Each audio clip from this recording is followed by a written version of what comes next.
Passport പൗരത്വ രേഖയല്ലെന്ന കേന്ദ്ര സർക്കാർ പ്രഖ്യാപനം എല്ലാവരിലും ആശങ്ക ഉണ്ടാക്കിയതായി പാണക്കാട് സാദിഖ് അലി തങ്ങൾ.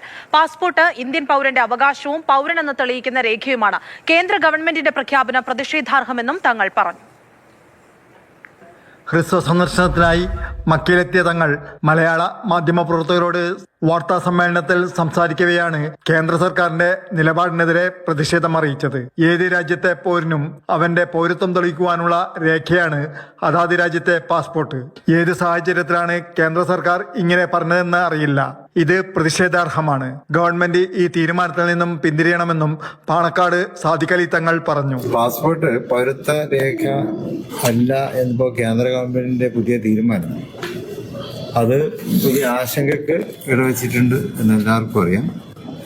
വിദേശ മലയാളികളെ വിദേശ ഇന്ത്യക്കാരെ സംബന്ധിച്ചിടത്തോളം വിദേശ ഇന്ത്യക്കാരെന്നല്ല, പാസ്പോർട്ട് എന്നുള്ളത് നമ്മൾ അടിസ്ഥാനപരമായിട്ട് ഇന്ത്യൻ പൗരന്റെ ഒരു അവകാശമാണ്. ഇന്ത്യക്ക് മുതൽക്കൂട്ടാക്കുന്ന നമ്മുടെ ആളുകളിൽ നിന്ന് പാസ്പോർട്ട് കൂടുതൽ വില ഈടാക്കുക എന്നൊക്കെ പറയുമ്പോൾ അതും നമുക്ക് അംഗീകരിക്കാവുന്ന ഒരു കാര്യമല്ല.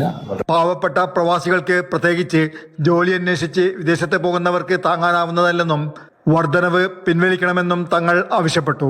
Jafar Ali Balakkot, Mathrubhumi news, Mecca.